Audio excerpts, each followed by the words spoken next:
The air above the old well was thick, not with the usual humidity of a Mississippi summer, but with a palpable stillness, a heavy quiet, that had settled over Voss Hill for 2 decades.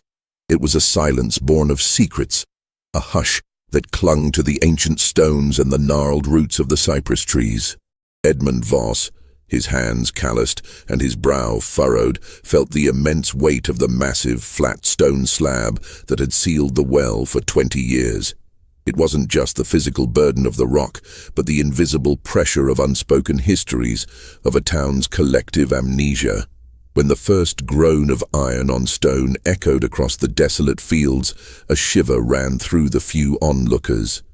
A faint, earthy scent, like damp soil and forgotten things, began to rise, carrying with it the chilling promise that what lay beneath was far more than just stagnant water.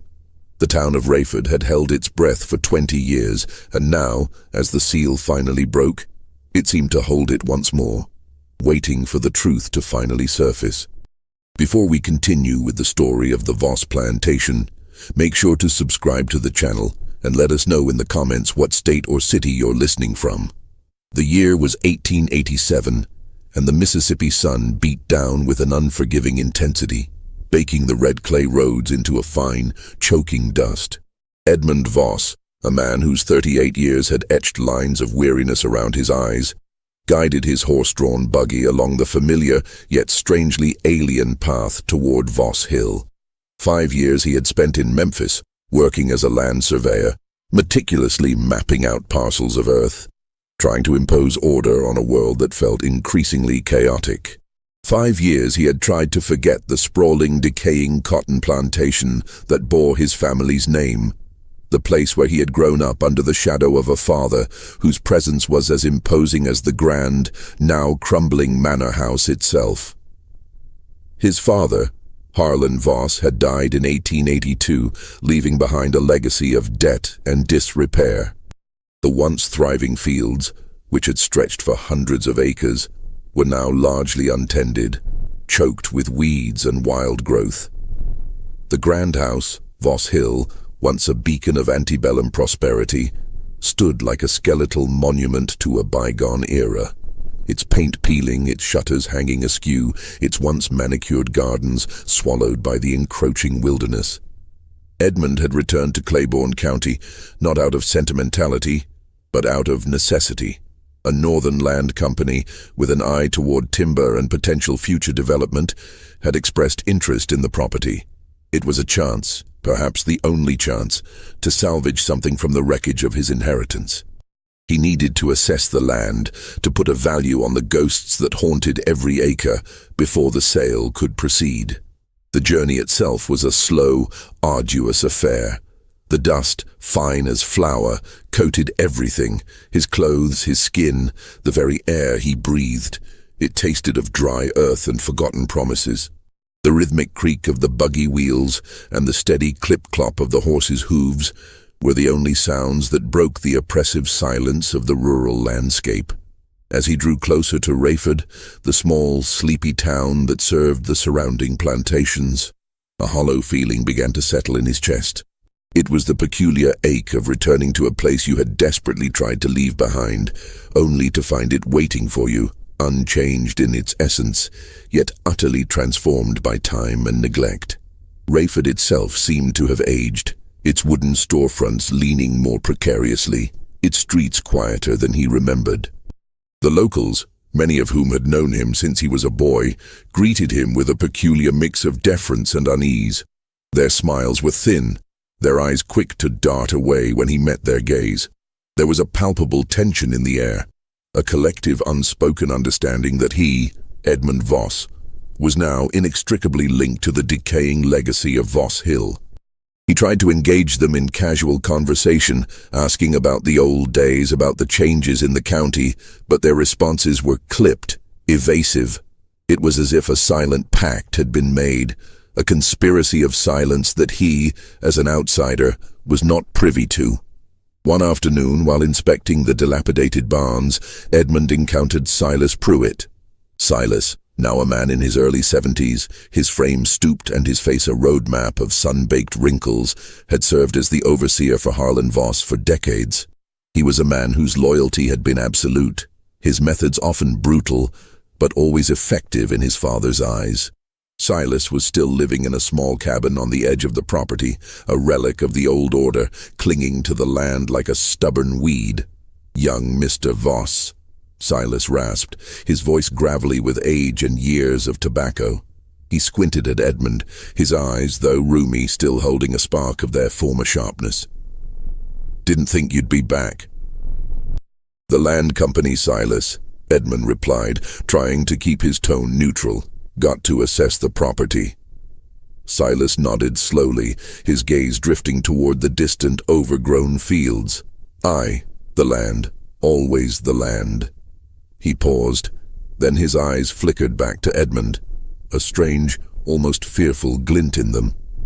There's some things best left undisturbed, Mr. Voss. Some corners of this place, you might want to leave that one alone." Edmund, preoccupied with the daunting task of cataloguing the vast, neglected estate, had brushed off Silas's cryptic warning. He assumed the old man was referring to some particularly stubborn patch of briars or perhaps a collapsing structure that wasn't worth the effort. He thanked Silas and continued his work, making notes in his ledger, sketching out boundaries, trying to make sense of the tangled mess that was Voss Hill. It was a few days later, while meticulously mapping the area around the former slave quarters, now little more than crumbling foundations and scattered timbers, that he saw it. The well. It sat in a clearing, partially obscured by a thick curtain of kudzu and wild grapevines, but unmistakably there. It wasn't just a well, it was a monument to something deliberately hidden. A massive flat stone, easily 5 feet in diameter and a foot thick, lay flush with the ground, completely sealing the opening. Around its perimeter, heavy iron spikes, thick as a man's wrist, had been driven deep into the earth, pinning the stone in place. Over 20 years, the vines and moss had crept over the stone, weaving themselves through the iron, creating a natural yet sinister shroud. Something about it didn't look like a normal well seal. It looked like a tombstone. It looked like a prison. A cold dread began to prickle at the back of Edmund's neck. He tried to dismiss it, to rationalize it. Perhaps it was a safety measure, a way to prevent accidents on a deserted property. But the sheer scale of the sealing, the deliberate, almost violent nature of the iron spikes, suggested something far more sinister. He returned to Rayford that evening. The image of the sealed well burned into his mind. He tried asking again, more directly this time, about the well. He inquired at the general store, at the blacksmith shop, even at the small, dusty saloon. "That old well up at Voss Hill," he'd begin, trying to sound casual. "Why was it sealed up, do you know?" The reactions were always the same. A sudden shift in conversation, a quick glance away, a mumbled excuse about not knowing or it being before my time, even from men who had lived in Rayford their entire lives. The silence was deafening, a collective refusal to acknowledge a truth that everyone in town seemed to know, yet no one dared to speak. Edmund Voss, the land surveyor, was used to uncovering hidden boundaries and forgotten markers. But this was different.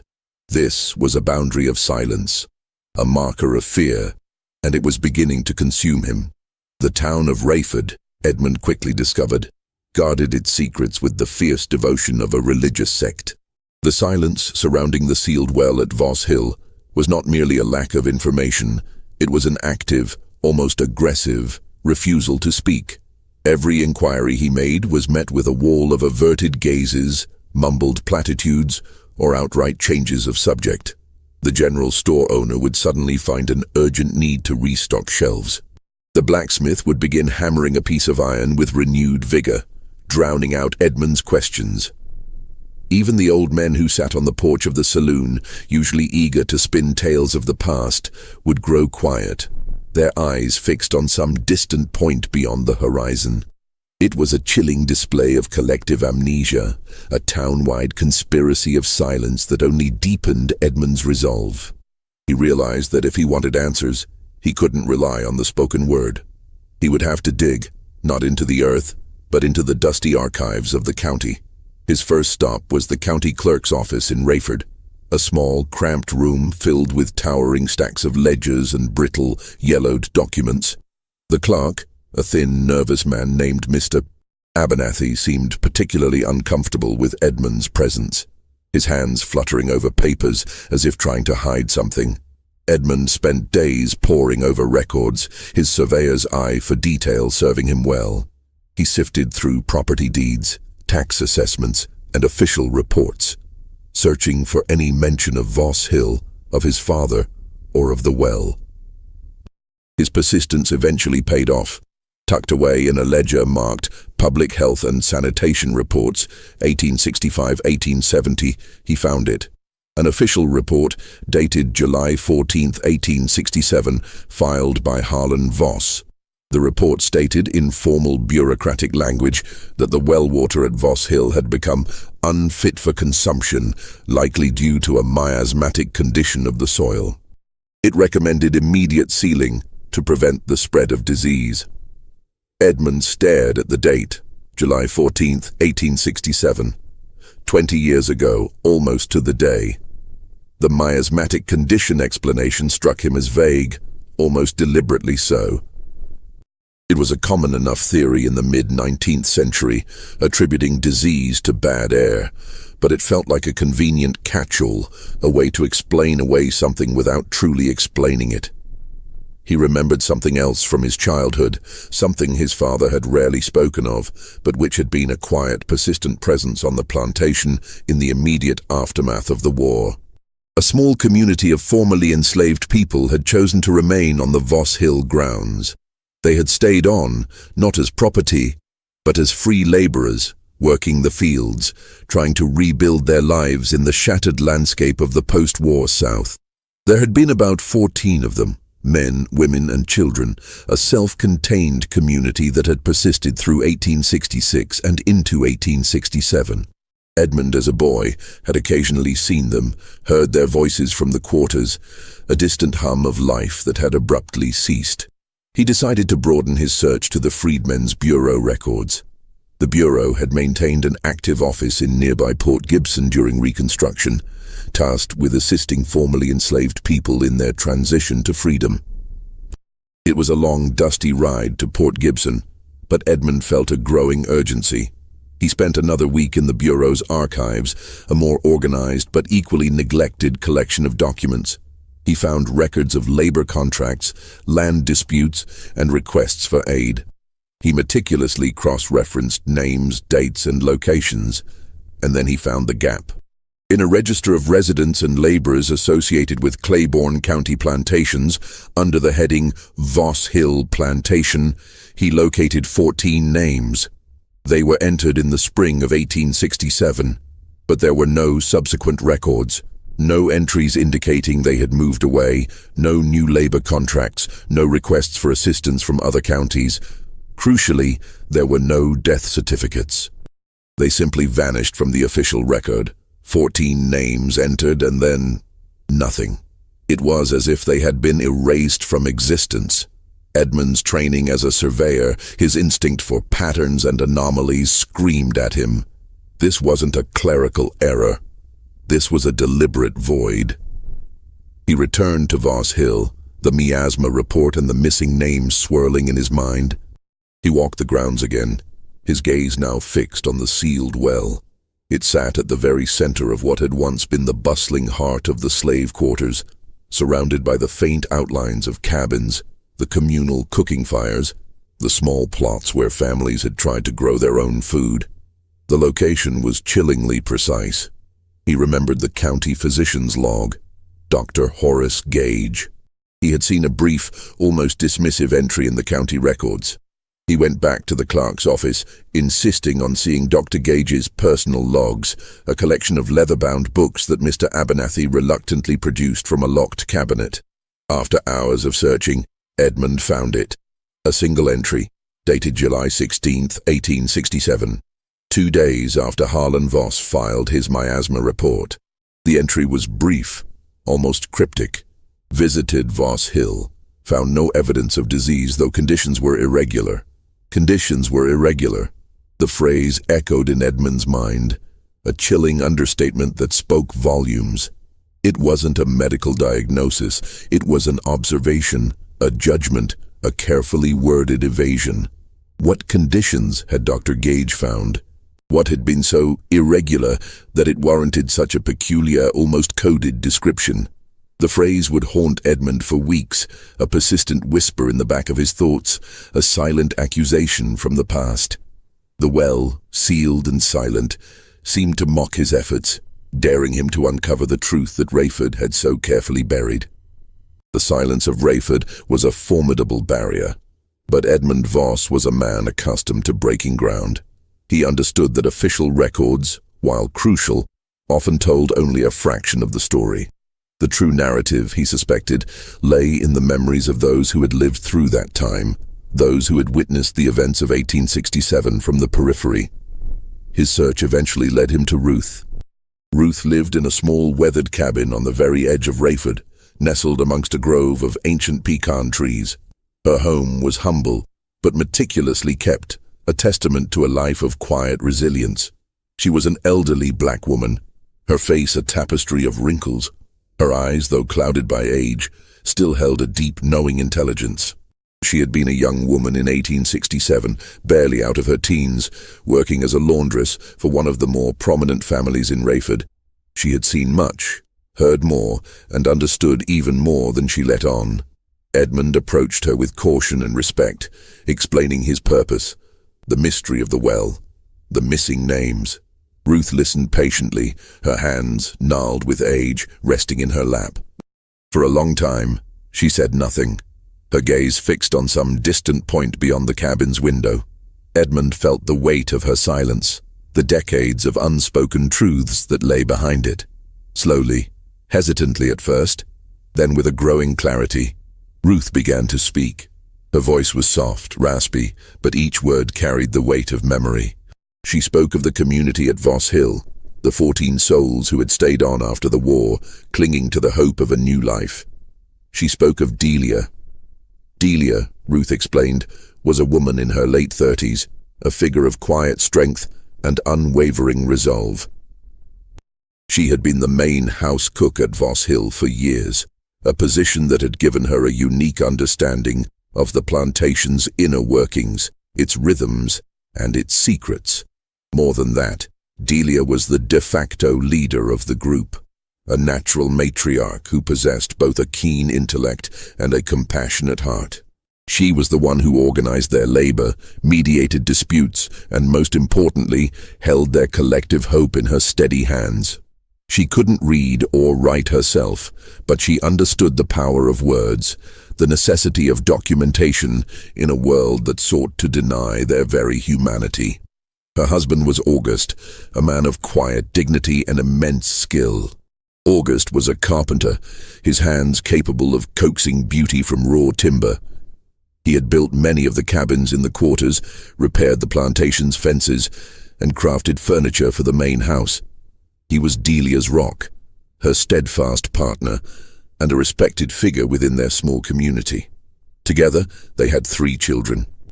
Nora, a bright and curious girl of about 12, already showing signs of her mother's intelligence. Thomas, a spirited boy of 9, full of youthful energy. And Clara, a baby, barely a year old, a symbol of their fragile future. There was also Hamp, August's older brother, a man whose quiet strength belied a limp from an old injury sustained during his years as a field hand. Hamp was a man of few words, but his presence was a comforting anchor for the others. And then there was Rosalie, a young woman of about 20, whose spirit burned with an unquenchable thirst for knowledge. Rosalie had, against all odds and in defiance of the laws that had once forbidden it, taught herself to read. She had done so in secret, using a worn, leather-bound Bible that had belonged to the plantation mistress, carefully deciphering the words by the flickering light of a stolen candle. Rosalie was the community's scribe, their connection to the written world, their voice on paper. The other 7 names, Ruth admitted, were harder to recall with perfect clarity. They were faces in a fading memory, echoes of lives lived and lost. She remembered a young couple, Cornelius and Nettie, who had recently married and dreamed of owning their own small farm. There was an older woman, Martha, whose wisdom was sought by all, and a quiet young man named Samuel, known for his gentle way with animals. The rest were children, their names now blurred by time, but their presence in that small community, their hopes and fears, were as real as the dust on the road. It was Rosalie, at Delia's direction, who had penned the letter that would ultimately seal their fate. Edmund found a copy of it in the county archives, a fragile, yellowed sheet of paper, its elegant script a stark contrast to the brutal reality it described. It was dated April 3rd, 1867. The letter, addressed to the Freedmen's Bureau in Port Gibson, was a masterpiece of dignified appeal. It formally requested recognition of the group's labor contract with Harlan Voss, detailing the terms they had agreed upon for working the 1866 harvest. Crucially, it also asked for consideration for land allotment under the Southern Homestead Act of 1866, a federal law that offered public lands to freed people. The letter was signed by Delia, August, Hamp, and Cornelius, their marks carefully placed beside Rosalie's flowing script. The letter was not an act of defiance, but an act of faith. It was a belief in the promise of freedom, in the rule of law, in the possibility of a just future. It calmly stated that Harlan Voss had refused to honor the agreed-upon wages for the 1866 harvest, leaving them in a precarious position. It was a plea for help, a formal assertion of their rights as free citizens. Harlan Voss received a copy of this letter on approximately April 10, 1867. The speed of his reaction was telling. Within 2 weeks he had made the journey to Port Gibson and met privately with the local Freedmen's Bureau agent, a man named Colton Farris. Farris was known throughout the county as a man who, despite his official position, was deeply sympathetic to the plight of the local planters. He understood their difficulties in adjusting to the new labor system, their losses after the war. He was, in essence, a man who served two masters, and his loyalty often leaned toward the powerful white landowners who held sway in the region. Ruth's voice grew softer as she spoke of this period, her eyes distant. She described the palpable shift in the atmosphere around Voss Hill after that letter was sent. A quiet tension, a sense of foreboding that settled over the land like a heavy fog.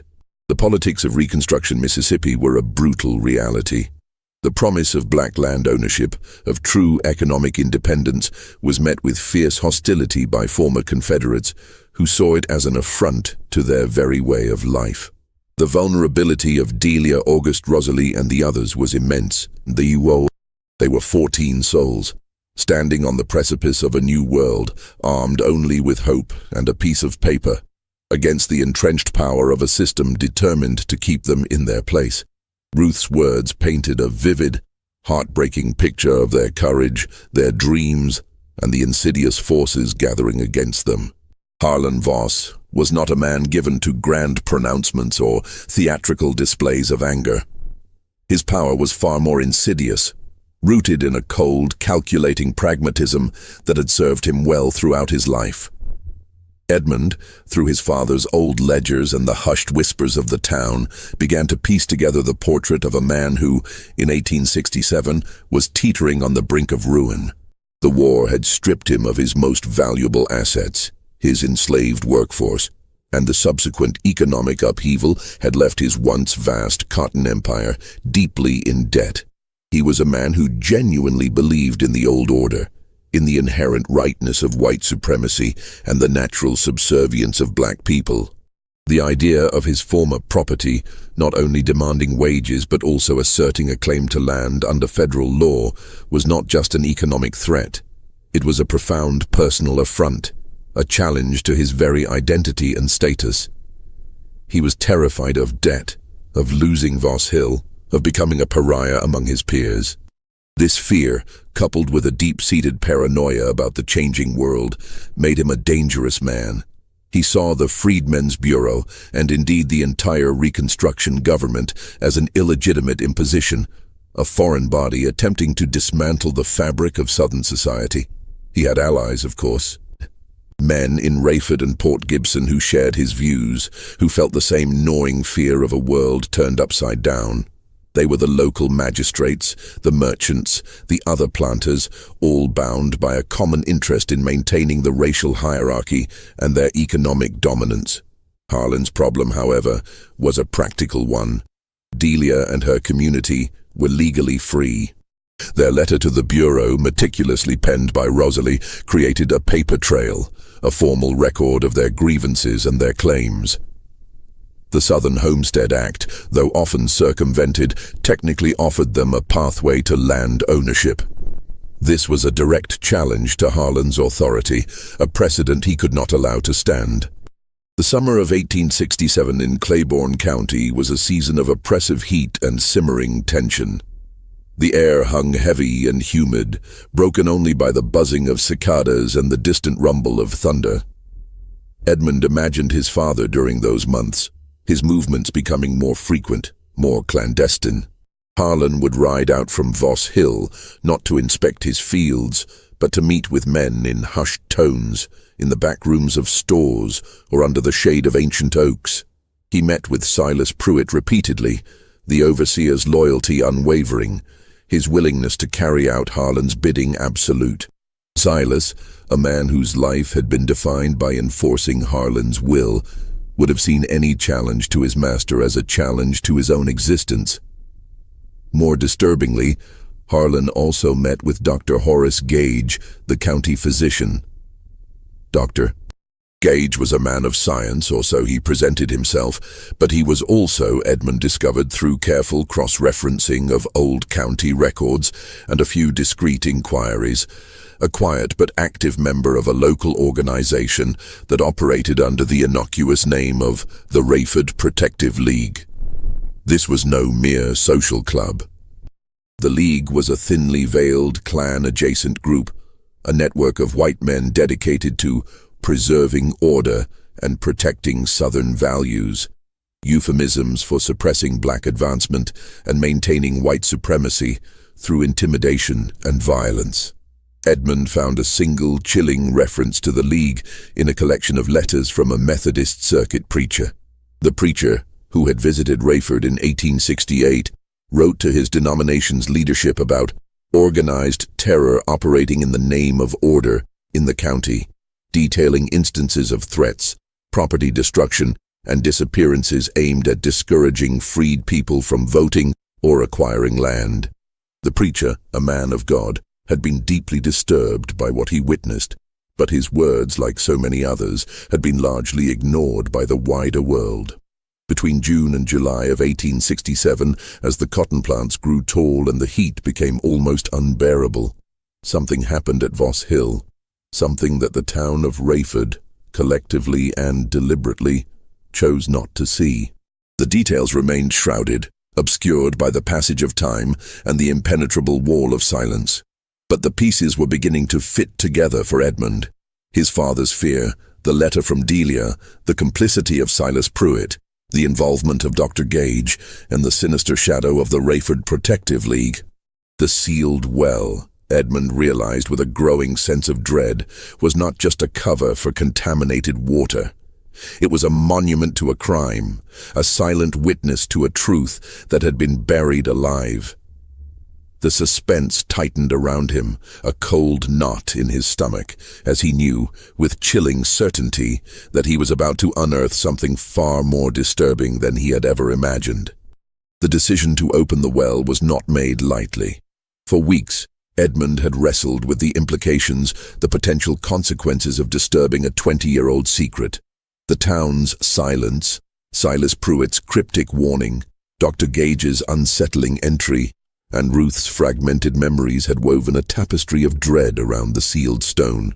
He knew with a certainty that chilled him to the bone that this was no mere investigation into contaminated water. This was an excavation of a crime, a deliberate act of erasure. The weight of that knowledge pressed down on him, but the surveyor's instinct, the relentless pursuit of truth, would not let him turn away. He couldn't ask anyone from Rayford to help. The silence was too deep, the fear too ingrained. Instead, he rode several miles out of the county to a small, isolated farm where he knew two brothers, Thomas and William Hayes, lived. They were quiet, hard-working men, known for their strength and their discretion, and crucially, they had no ties to Rayford or the Voss family.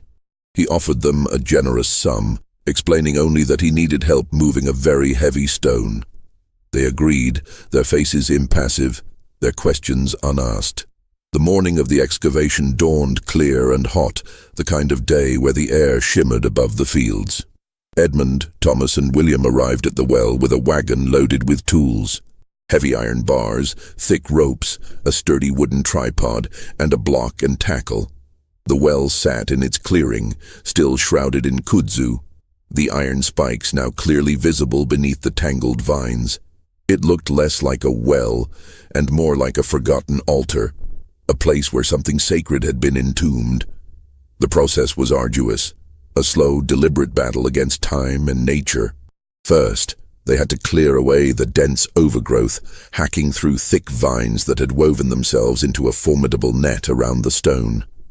The iron spikes, rusted and pitted, were almost swallowed by the earth. It took hours of back-breaking labor to dig them out, each spike groaning as it was pried from its 20-year slumber. The scrape of iron on stone, the dull thud of the crowbar against the earth, were the only sounds that broke the oppressive quiet. As the last spike was removed, a faint, earthy smell, distinct from the usual dampness of the soil, began to rise. It was a smell of deep earth, of stagnant water, but also something else, something indefinable, ancient, and unsettling. Edmund felt a prickle of unease crawl up his spine. They rigged the block and tackled to the sturdy wooden tripod, carefully positioning the ropes around the massive stone slab. Thomas and William, their muscles straining, began to pull. The stone, resisting at first, then slowly, agonizingly, began to shift. A low, grinding groan, like the earth itself sighing in protest, echoed through the clearing. As the stone lifted, a rush of air, cool and damp, surged from the depths of the well. It carried with it that peculiar, unsettling scent, now stronger, more defined. The sound changed too. The chirping of cicadas seemed to dim, the rustle of leaves to hush, as if nature itself was holding its breath. With a final mighty heave, the stone cover was swung clear, crashing to the ground with a dull thud that sent birds scattering from the nearby trees. The well, dark and gaping, lay exposed. Edmund peered into the blackness, a chill running through him despite the oppressive heat. The water level was low, far below what he remembered from his childhood. The air that rose from it was heavy, thick with the smell of decay and something else, something metallic and old. He lowered a lantern into the shaft. The flickering light struggled against the profound darkness, revealing only a murky expanse of water far below. He then lowered a weighted line, measuring the depth. It was deeper than he had anticipated, almost 40 feet to the water's surface. "I'll need to go down," Edmund stated, his voice sounding strangely hollow in the sudden quiet. Thomas and William exchanged a glance but said nothing. They secured a sturdy rope around Edmund's waist, testing its strength. He took a deep breath, the scent from the well filling his lungs, and began his descent. The air grew colder, heavier as he descended. The walls of the well were slick with moss and ancient moisture.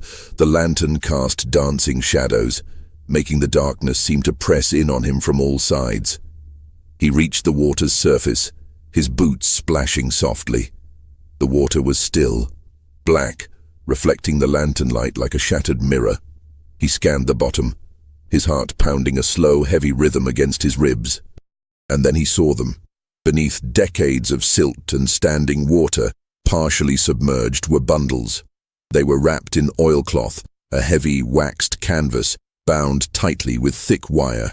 They lay scattered across the bottom, dark, indistinct shapes against the murky floor. Edmund's breath hitched in his throat. This was it. This was what the town had buried. He carefully reached down, his fingers brushing against the cold, slick oilcloth. He pulled one bundle free, its weight surprisingly substantial. He signaled to the men above, and they slowly began to hoist him up, the bundle clutched tightly in his hand. Back on solid ground, Edmund laid the bundle on the grass. His hands trembled slightly as he began to unwrap the oilcloth. The wire, rusted but still strong, resisted his efforts. Finally, with a sharp tug, it gave way. The oilcloth peeled back, revealing not bones, not bodies, but something far more chilling in its implications. Documents. The first bundle contained a collection of brittle, yellowed papers. They were damp, but remarkably preserved by the oilcloth and the cool, anaerobic environment of the well. He carefully spread them out. There was a folded copy of a labor contract, identical to the one Delia had referenced in her letter to the Freedmen's Bureau. The very contract Harlan Voss had claimed never existed. There were affidavit pages bearing what appeared to be signatures, though faded, attesting to the terms of the agreement and the non-payment of wages. His hands shook as he reached for the second bundle. This one was smaller, more compact. As he unwrapped it, he found a small, waterproof tin box. It was old, its metal tarnished, but it was sealed tight. With a grunt of effort, he pried it open. Inside, nestled amongst more carefully wrapped papers, was a journal.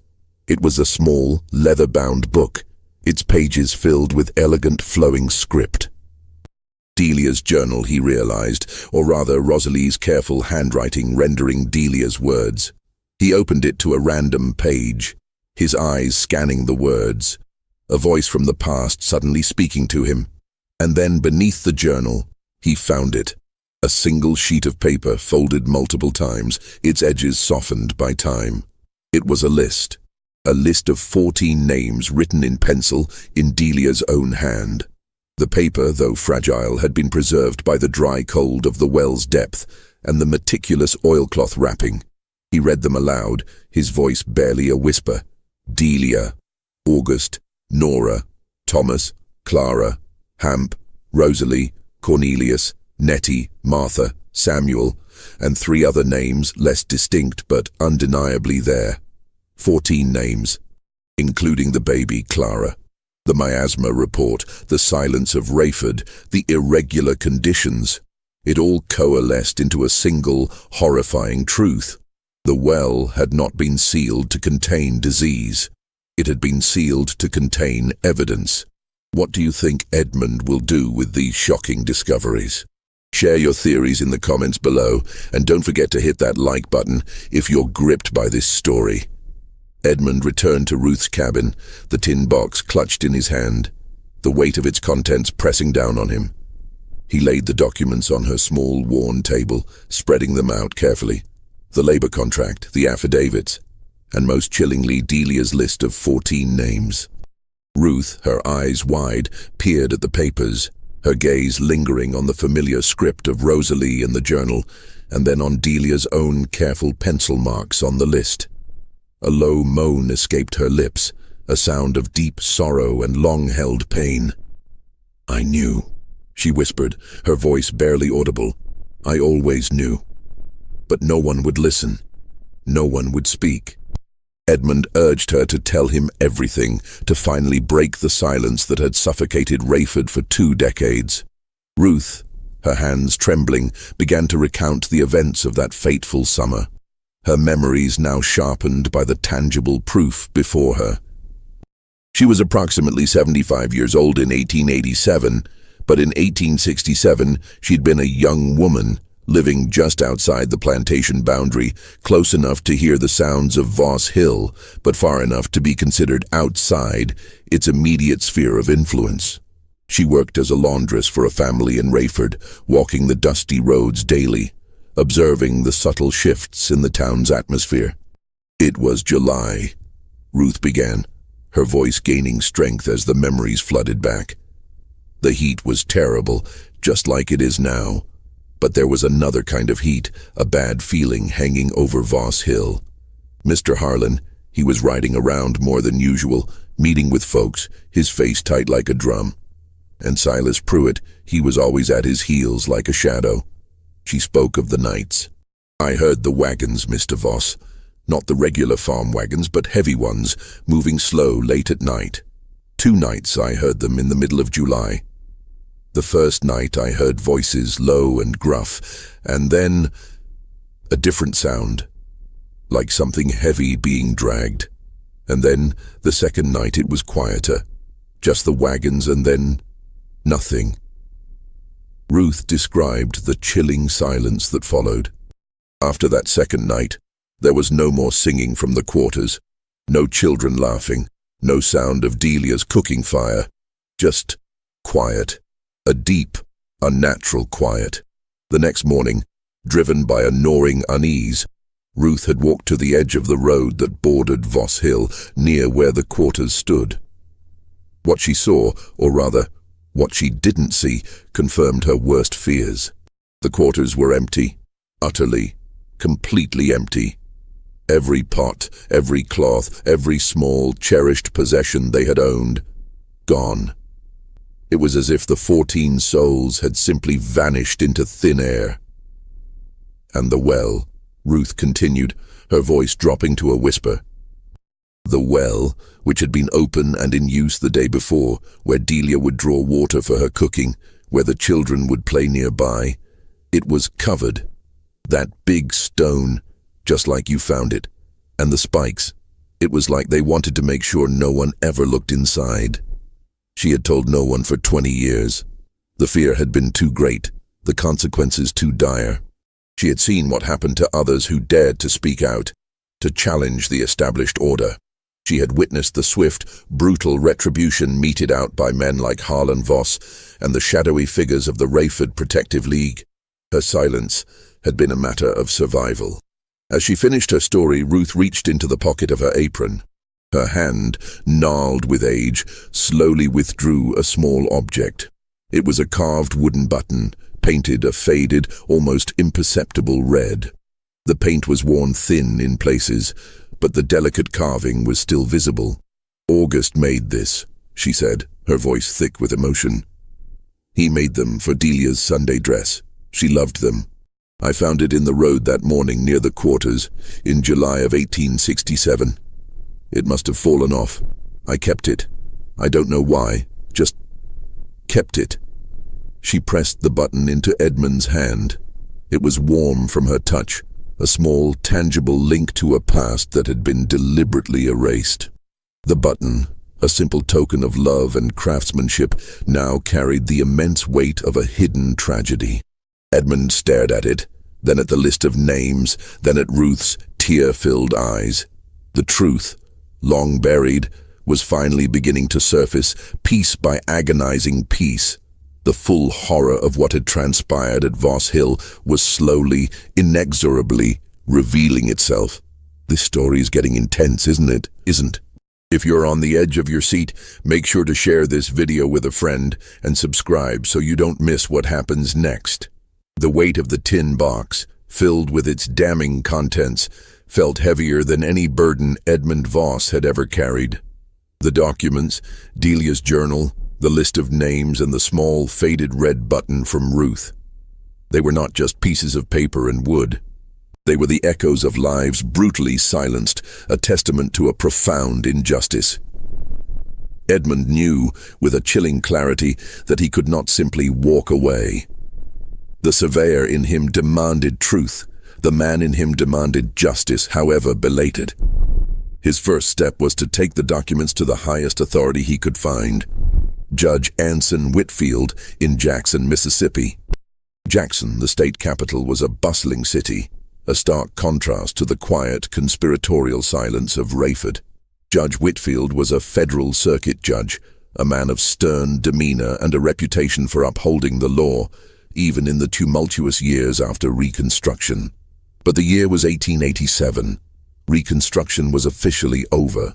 Federal troops had long since withdrawn from the South, leaving the region to grapple with its own demons. The political environment was hostile, deeply resistant to any challenge to the established racial order, especially one that implicated prominent white families. Edmund presented his findings to Judge Whitfield in his chambers, laying out the documents with a meticulous precision that belied the turmoil in his soul. He recounted his investigation, the sealed well, the miasma report, the missing names, Ruth's testimony, and the chilling contents of the tin box. Judge Whitfield, a man accustomed to the grim realities of the post-war South, listened with a grave expression, his eyes scanning the brittle papers, his fingers tracing the names on Delia's list. The legal process that followed was extraordinary, exhausting, and ultimately incomplete. Judge Whitfield, despite his personal convictions, was operating within a system designed to protect itself. The wheels of justice turned slowly, grinding against the entrenched power structures of Mississippi. Edmund found himself facing a wall of bureaucratic resistance, veiled threats, and outright hostility. His contacts in Memphis, legal colleagues he had consulted, advised him to drop it. "You're stirring up a hornet's nest, Voss," one had warned. "Some things are best left buried." But Edmund could not. He was not a hero, not in the traditional sense. He was a troubled man, haunted by the ghosts of his father's past, who found himself unable to look away from the truth he had unearthed. He pressed on, providing testimony, answering endless questions, facing down the thinly veiled accusations that he was simply trying to discredit his own family name. The first tangible development came with the disappearance of Silas Pruitt. In October 1887, just as Judge Whitfield's office began to issue subpoenas, Silas vanished from Rayford without a trace. His cabin was empty, his few possessions gone. The town offered no explanation, only a shrug of collective ignorance. It was a convenient disappearance, a key witness removed from the board, further complicating Edmund's efforts. Then came the partial statement from Dr. Horace Gage. Now elderly and gravely ill, his health failing rapidly, Dr. Gage was compelled to appear before Judge Whitfield. His testimony was hesitant, riddled with fear, but it was a confession nonetheless. He confirmed that he had been present at Voss Hill in the summer of 1867. He admitted that conditions were not natural, a chilling echo of his original log entry. He confessed that he had signed the miasma report under immense pressure from Harlan Voss and parties associated with the Rayford Protective League. He spoke of threats, of the fear of reprisal, of the pervasive power of the League in the county. He died just days later before a full deposition could be taken, his partial confession a final, desperate act of conscience. Despite the obstacles, Edmund achieved a small but significant victory. In December 1887, a summary of the documents he had found, along with a brief account of his investigation, was published in the Memphis Daily Appeal. The article, though carefully worded to avoid direct accusations of murder, laid bare the facts. The sealed well, the missing people, the fraudulent report, the names. It ran once. It caused a brief stir, a ripple of outrage in some northern newspapers, but in the South, it was quickly dismissed as Reconstructionist propaganda or sensationalist fiction. It caused a brief stir, a flurry of whispers in the drawing rooms of Jackson and Memphis, but then, like so many inconvenient truths, it disappeared from the public consciousness. No formal charges were ever filed. No one was ever prosecuted. The land was never returned to anyone. The legal system, in its slow, deliberate way, had chosen to look away. But the names were published. Delia, August, Nora, Thomas, Clara, Hamp, Rosalie, Cornelius, Nettie, Martha, Samuel, and the three others. Their names, once erased, were now, however briefly, etched into the public record. It was not justice, not in the way Edmund had hoped, but it was a recognition. A whisper of truth against a roar of silence. The aftermath of the well's opening and the brief, unsatisfying legal skirmish left Edmund Voss a changed man. He did not sell the land to the Northern Company. He simply couldn't. He tried to explain it to his Memphis contacts, to the land agents who pressed him for a decision, but the words felt hollow, inadequate. How could he profit from ground that held such a terrible secret? From soil that had absorbed such profound injustice? A transaction, after everything he had found, felt obscene, a betrayal of the very truth he had fought to uncover. He had the well filled and sealed properly this time, not with a massive stone and iron spikes, but with earth and concrete, a final, respectful burial. It was a symbolic act, an attempt to bring a measure of peace to the disturbed ground, to acknowledge the lives that had been swallowed by its depths. He kept the tin box. He kept Delia's journal, or rather, Rosalie's careful handwriting rendering Delia's words. He never opened it again after that first agonizing reading. The words, filled with hope and quiet dignity, were too painful, too stark a reminder of what had been lost. He donated the other documents, the contract, the affidavits, the miasma report, Dr. Gage's partial confession, to the records of the Federal Circuit Court in Jackson. There they were filed, catalogued, and for the most part, forgotten, buried once more in the dusty archives of history, awaiting a future generation that might be willing to truly see them. Ruth lived until 1893, a quiet, dignified presence on the edge of Rayford. Edmund visited her twice after the article was published, making the long, dusty journey from Memphis. They would sit on her small porch, the air thick with the scent of pecan trees and unspoken understanding. They didn't say much. There was no need for words. Their shared knowledge, their quiet grief, bound them in a way that transcended conversation. Over the following decade, Edmund began to sell smaller parcels of the Voss Hill land.